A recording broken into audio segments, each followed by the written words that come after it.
Pardon us while we butt in with a little common sense. 103.3 The GOAT, the greatest sports talk of all time. Great Scott! The Great Scott Show. And as they head into the final furlong, all of the other radio stations and radio hosts are left in the wake of a keen turn of speed by the Great Scott Show, the champion. With Scott Prather. Steal the show.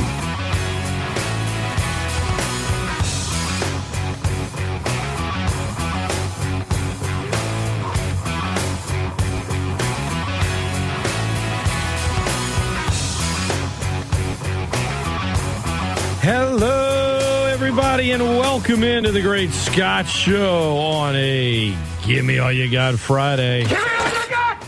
Give me all you got! Talk some Saints, Pels, talk NFL Week 18, a little bit of college football, talk some Cajun hoops as well. Here to talk about that a little bit more is our friend Dan McDonald. Some of you younger cats out there only know him as a man referred to as Twitterless Dan McDonald, which I'm sure he'd love to keep it that way. The hardest working retiree I know. Good morning, Dan. How's life, man? How was your new year? Well, life is good, and the New Year's good when the Cajun basketball team plays like they did last night. But it was a good New Year, just getting the chance to sort of get away from everyday life for a little bit. But now, it's back to it. We're in the heart of it. We're into conference basketball season, and last night was an example of what conference basketball play ought to be like, especially when you shoot the way they did last night. Well, we'll start with the shooting and then get to the defense. I know that if you don't look at a stat sheet and you're like, oh, they shot well, you're probably thinking of, their leading scorers like Jordan Brown, like Greg Williams, like, you're not as much thinking about the guys that did it last night. And Themis Falks and Kentrell Garnett were red hot from the field. They had open looks. I mean, not that Brown and Terrence Lewis and Greg Williams didn't have good games, but offensively, Dan, that offensive output really poured in from Garnett and Falks last night, and it helped the Cajuns run away with it. Well, if you told me going in that neither Jordan Brown, Terrence Lewis, or Greg Williams, none of the three were going to even get into double figures, I would have said that's big trouble for these guys. But, they got scoring from Garnett. He hit 6 out of 8 shots outside the arc. That's the kind of shooter he can be when he gets on a streak. But I was even more impressed with Themis Fulks. I mean, the guy went into the weekend 5th in the country in assists. He'd been handing the ball off, but he hadn't shot it really well. I think it was only hovering about 40% for the year going into last night. But last night he sort of took control offensively. He ended up making 7 out of 9 shots, 17 points. But he also had, 5 assists, 4 rebounds, a couple of steals. He just filled up the stat sheet. And that was a good thing because the Cajuns didn't have the backup point guard. Michael Thomas was not available. He's still in concussion protocol. So folks basically had to play virtually the whole game. He played 34 minutes. He got spelled a little bit by Garnett and Williams at the point spot, but he had to play a lot more minutes than he normally had been playing this year, and just absolutely stepped up. I mean, it was an impressive performance against a Southern Mississippi team that had been playing really well. That team was 13-2 coming in here. Yep, 13-2. They started out 2-0 in conference play. They went to the Cajun Dome and. Bob Marlin's squad gave him an L, and I thought that, defensively, I mean, Kentrell Garnett, I've said it for years. I got a lot of respect for the kid. He's impossible not to root for. Former walk-on, works his tail off. Just a great young man, and it wasn't just his career high last night in scoring. What he did defensively, Dan, I think was equally, maybe if not more impressive, because you get the assignment on Austin Crowley, who I think dropped 30 last week. I mean, he's a really good player. Garnett's defense last night, I think, helped set the tone for the Cajuns, and they were really good on defense. I mean, I thought it was arguably the most complete game of the season for the Cajuns, and a lot of that started, with, in my opinion, Garnett setting the tone defensively. Oh, there's no question about that. Going into last night, it was Southern Miss that really had been the defensive standout. They had been holding opponents under 40% shooting on the year. They were number one in field goal defense in the conference going in. But, last night, Austin Crowley never got started, and you have to give Garnett a lot of credit for that. And this was a guy who, on Saturday against Appalachian State, Crowley only had 7 points at halftime and wound up with 30 in that game. And when he had 4 points at halftime last night, I said, I'm wondering, is he capable of coming back and doing something? And he had his moments, and a good player, a really good player, is going to do that. He wound up with 14, but a lot of them were sort of, you don't want to say inconsequential, but they really didn't mean a lot after the Cajuns got out, to double-figure lead in the first 5 minutes, and really never let Southern Miss get back into the game the way they wanted to. And Garnett gets a lot of credit for that, the way he played defense. Cajuns had 10 steals as a team and had only 12 turnovers as a team, and only 3 in the whole second half. And I think that was the key, because they never let the Golden Eagles get on any kind of roll. Part of it because they made shots, but a great part of it was what they did on the defensive end. They had a rebound advantage over a very good rebounding team. DeAndre Pinckney had 13 boards by himself last night, but nobody else on the Golden Eagle team had more than 3 rebounds. I think it was just a solid defensive effort. This team can be very good when they play defense like that. Dan McDonald, our guest. Dan, Themis Falks, who we mentioned it, had a great game last night and really was able to get to the hole a lot, good with his left hand. And he, he said after the game something that, Twitterless Dan McDonald might not catch, but he said, we saw tweets and stuff like that about Coach Marlin. I didn't really appreciate it. He didn't really appreciate it. So we were really locked in to show why we were projected to be the best team in the conference. He said we wanted to prove to everybody not to write us off. Now, writing them off after they lost 2 close games on the road in conference, I think would be silly. But I think in the day of age of social media, sure, you can go looking for, or maybe you don't have to go looking for it, right? It's on your timeline on social media. There's something negative, and I guess what I'm getting at is whatever this team needs to drive them, take it, because it feels like every team every year has a different personality, and it's not always shaped right away. Some teams kind of find their identity early, others find it late. Some, unfortunately, never quite can figure out what their identity is.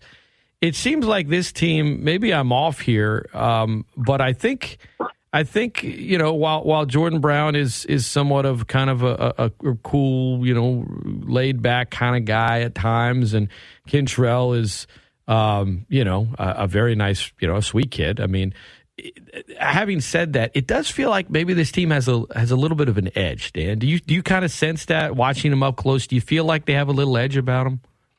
Well, they're not outwardly fiery for the most part. There's not a lot of rah-rah. There's not a lot of, yelling on the court. They sort of go about their business.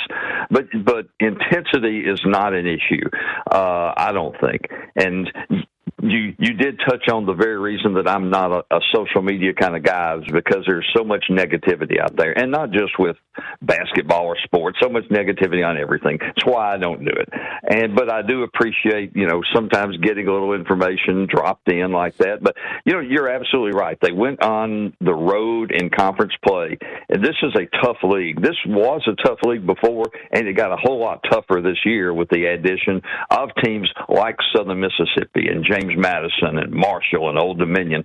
It got a whole lot better. And, teams are going to go on the road, and they're going to lose this year. I don't care where you're picked.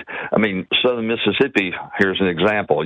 Southern Mississippi was picked 13th in the preseason conference poll. Well, they're only 13-2 right now going into last night. So that tells you all you need to know about polls. Is this team going to be good and they're going to be a factor at the end of the year? I think no question that they would be, because they do have that, you put it as an edge. I like to call it intensity.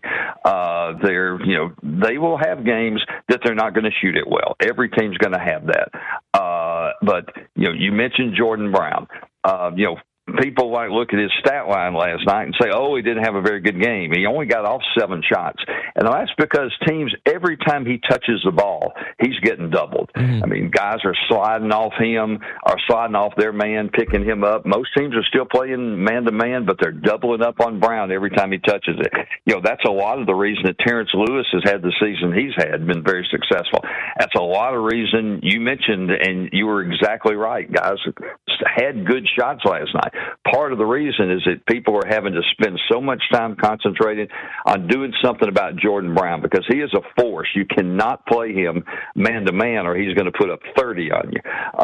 That's why they're getting a lot of those good looks, and last night they knocked him down. And if they do that all year, they're going to be a big factor in this league before it's all over with. Yeah, that's such a big key to your point, Dan, because if the shots aren't falling, when teams are doubling or fronting Jordan, and I think, as Coach Marlin said last night, he was fronting in 3/4 wrap, to get Themis on the screen, to get the ball to an open Garnett, and Garnett's like, look, I was open. I just have to take the shot.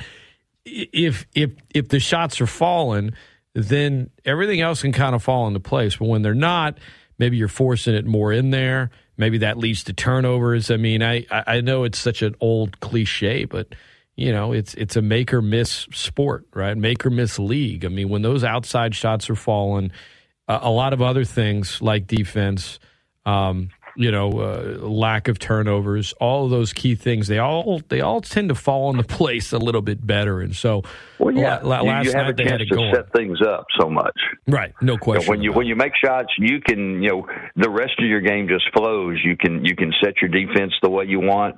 And you can make teams work to make baskets. I mean, Southern Miss ends up shooting 37% from the field, and they have to shoot 47% in the second half to get to that point. And this is a team that came in shooting 47% as a team, so they were 10 points below what they normally do. And that all of that can be attributed back to the Cajuns able to make shots. Ben McDonald, our guest. You stay off of social media. A lot of it is, what have you done for me lately? I'm just there for the jokes for the most part, Dan, for the record. But so much of it is what have you done for me lately? And let's look at what's been happening lately between the Cajuns and the Panthers. Georgia State's coming to the Cajun Dome tomorrow. A matchup, no love lost. I don't care who the head coach of Georgia State is. It's still Cajuns-Panthers. In the last decade, they've had some memorable games, memorable matchups, memorable trash talking. We could go down a list, but the reality is Georgia State has really, for the most part, owned the Cajuns. I mean, I don't use that word lightly, but they've won 9 of the last 11. They beat them last year in the tournament finals, and Coach admitted it. He said, look, they've had our number.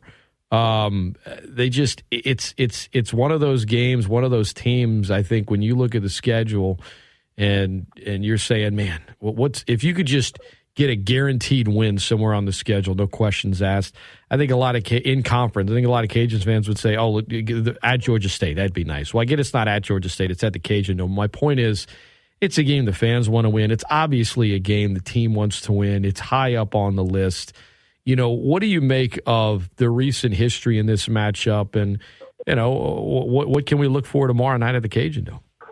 Well, there's no question Georgia State has been the thorn in the side of the Cajuns over the last decade of Sun Belt Conference play. And there's a reason for it. They've been very, very good historically. I mean, you go back and look at the success they've had. They probably have the best one-loss record in conference play of any team in the league over about the last 10 years or so. Now, that being said, I don't think they're as good as they have been in the past. They're going to come in 8-7 overall. They're going to be 1-2 in the league, and they got beat by a very good James Madison team, a team that I thought might be the best team in the league. Them and Southern Miss going into the weekend, but then James Madison gets knocked off last night at home by a Texas State team that hadn't played very well. So who knows about them?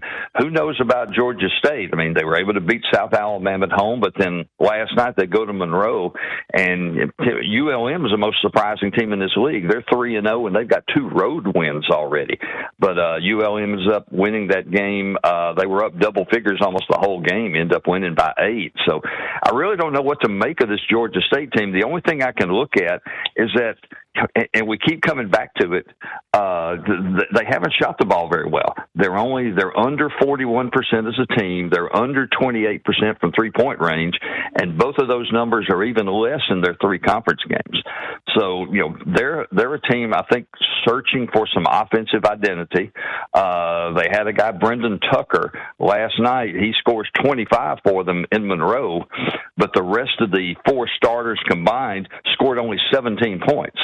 I think they're still searching for themselves a little bit.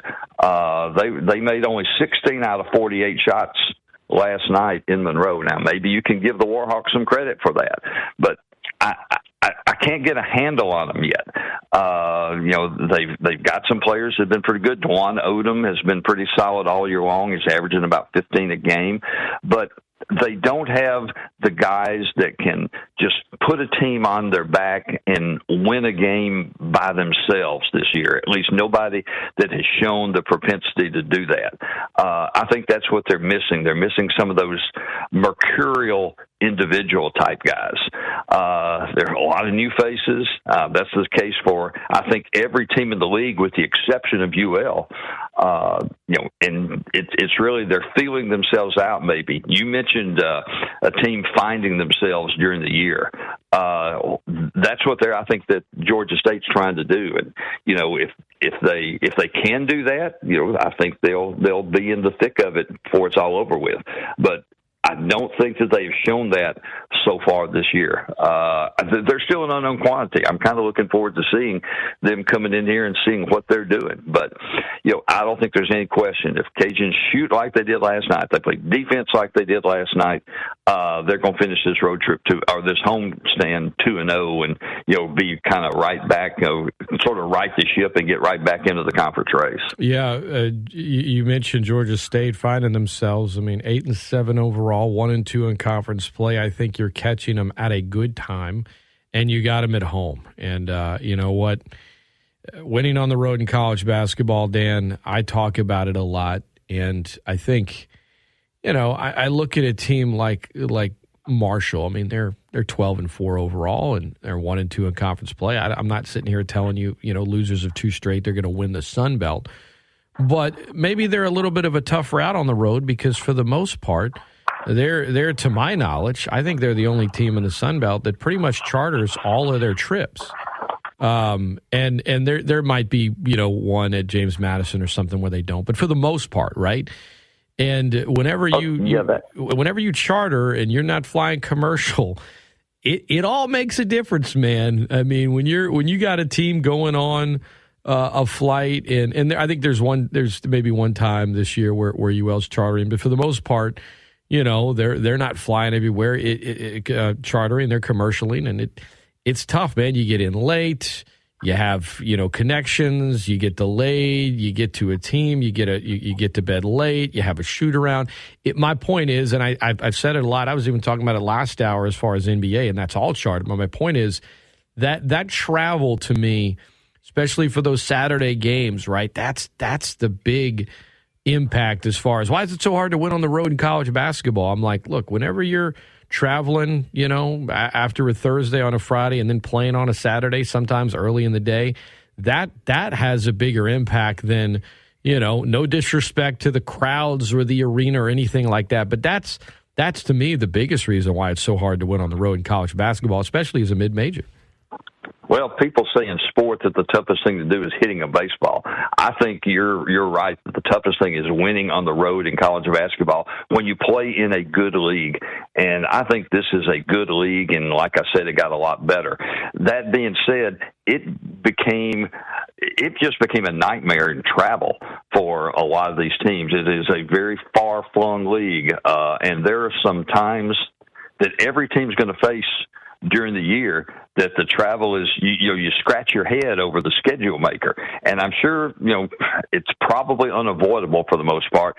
UL and ULM have been travel partners, and, Georgia, or rather Southern Miss. Now, this is their easiest trip of the year because they bust over here, they bust up to Monroe, and then they're busing home. That's a good trip. That's a good weekend trip. When you got to go from San Marcos, Texas, up to Huntington, West Virginia for a weekend swing, that's not as good. It's not nearly as good. And chartering is I think a huge advantage, and it's even more so when you get late in the season, when you get worn down. People who haven't done it, and I did it for a lot of years, people who haven't done it don't realize all the travel that's involved, and not just in basketball, in a lot of sports, but particularly basketball, where you're up in the morning early, you're catching those early flights, you're getting out of town, and you're getting to your next destination. Usually it's a 2-flight thing. You're doing a lot of sitting around, and it just wears you down after a while. Cajuns are chartering at least one trip this year because they do have one of those that that doesn't make any sense. Like the women do right now. The women are chartering one, and they're having to do it. Well, not chartering; they're commercialing rather. But I shouldn't say that. They're commercialing, but flying from. I'm sorry to cut you off, but when you say it don't make sense, it doesn't make sense to me to play in Hattiesburg on a Thursday and San Marcos on a Saturday. I don't get that. That's just me.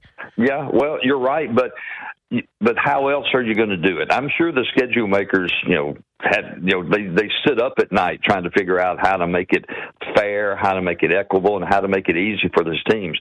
But you can't get from San Marcos to Jonesboro, Arkansas, although they're close proximity-wise, it's hard to get from one to the other, much less going up toward the East Coast when you're trying to go to Old Dominion, or you're trying to go to James Madison, or even if you're trying to go to Coastal Carolina. It's pretty difficult. It's very far-flung, and figuring out a good way to do it, is a challenge, not just for the schedule makers. It's a challenge for the guys at the school. I feel sorry sometimes for Mike Murphy, who's the operations guy for the Cajuns, and he has to figure all this out on how to get his guys from point A to point B in the least amount of trouble. And it's not easy to try to do that. The team that sort of handles this the best, I think, is going to have success. Is going to have a better chance at having success. That being said, everybody has to do it. You just got to sort of buckle down and get it done and find ways to do it. And, I think this Cajun team is capable of doing that. The reason I brought it up, Dan, is as we wrap up the conversation, was to highlight, the significance of tomorrow's game, not just because you're at home and you want to win, not just because it's Georgia State, but you're on the road for the next 4 if you're the Cajuns after this one. And, you're in, granted, one of them's ULM, but still, ULM, then Mobile, then Jonesboro, then San Marcos. And you talked about, the difficulty of getting from one spot to the other. Just handle your business tomorrow night at the Cajun Dome against Georgia State, and then get ready for next week because, you know what? Back-to-back travel weeks, it's not easy in college basketball. No, it's not. And the Cajuns are kind of lucky. They have a Southern Miss Troy swing later on. That's not a bad swing. It's sort of close by, and they don't have any of those like you're hopping from one corner of the conference to the other this year. They may have gotten a little bit of a break on the schedule making. The only long trip when they go to James Madison, it's a 1-game trip. They may, while they've got some tough ones, there are other teams in the league that may have it even tougher as far as travel this year. Dan McDonald has been our guest. You can hear him many times all over, whether it be ESPN Plus, on the stream for UL Sports. You know the voice. You recognize the voice. He is in the Louisiana Sports Hall of Fame. Only time I've ever gone to the Louisiana Sports Hall of Fame in Natchitoches was for his induction. It was awesome, and there were a lot of great speeches that night. Dan certainly was one of them, but he's a legend in the world of sports, especially here in Louisiana. And Dan, I hope you and Mary Beth had a wonderful holiday, man. Always enjoy hearing your voice. I appreciate you taking the time, coming on the show and talking a little hoops with us. Appreciate it, Scott. And selfless plug, if you've never been to the Louisiana Sports Hall of Fame, find an excuse to go to Natchitoches sometime. It is very much worth the trip. What do you get? What do you make of the meat pies, right? I remember having meat pies in Natchitoches. I was young. We went to see the lights, right? The Christmas lights with my dad on the river and all that. He has some friends there. And I remember way back when I was a kid, they talked about the world-famous meat pies. Are they really world-famous, Stan? I mean, are they that good? Well, they have the tradition. There you go. And I wish I had time to tell you, the whole story about Lazions and when I was in school there. And I don't want to have time. I can't. Well, go ahead. Okay, I went to school at Northwestern State, and I lived on campus for a couple of years before I moved off campus. I ate in the dining hall, but there were days that the dining hall food just wasn't real appealing. So some of our buddies and I would all pile in the car. I had an old Chevy Vega at the time. We'd pile in the car, go down 2nd Street in Natchitoches, and we'd go to Lazions. And that was the famous meat pie kitchen. The difference was that at that time, you could get a meat pie, a thick one. I mean, really one of those historic ones with dirty rice and, coleslaw and so forth. And it cost you $1.25. Now it's a $15 meal because it has become the thing to do when you go eat in Natchitoches. So it's not quite the same, but it's worth the one-time trip to go there. And you mentioned it's worth the one-time trip if you've never been during the Christmas holidays, just to go see it. It's a sort of a magical place, small town atmosphere with all these amazing lights and fireworks. It's a neat place to go, but I ate my share of meat pies while I was there. Yeah. Prather Coliseum too, not named after me, but I always thought it was. Then I learned differently. Yeah. My dad and his friend Randy, who also shares the same last name, no relation. I think they used to tell people it was named after them. It was not, but. First time I met Bobby Hebert many years ago, he's like, "Oh, Prather, you go to Northwestern State?" I was like, "No, I did not, Bobby. The Coliseum has nothing to do with me." But I appreciate you even asking the question. I'm not. Look, Dan, I'll be honest. I'm not a big fan, and I don't want this to come across the wrong way because I know you're from North Louisiana. I'm about to compliment Natchitoches here. I'm not a big fan of North Louisiana. I am a fan of Natchitoches, though. Like that's kind of the spot. And every time I've been there, I've enjoyed it. You mentioned the small town feel, the Christmas lights, go get lost in the Hall of Fame. There's so much rich history here in this state in the world of sports, man. And that thing just gets bigger and better every single year. So appreciate the meat pie story, man. Enjoy the weekend, and we'll hear you on the broadcast. In the meantime, all the best. Thank you, Scott. Appreciate it. Thank you. Dan McDonald, the Hall of Famer, Dan McDonald.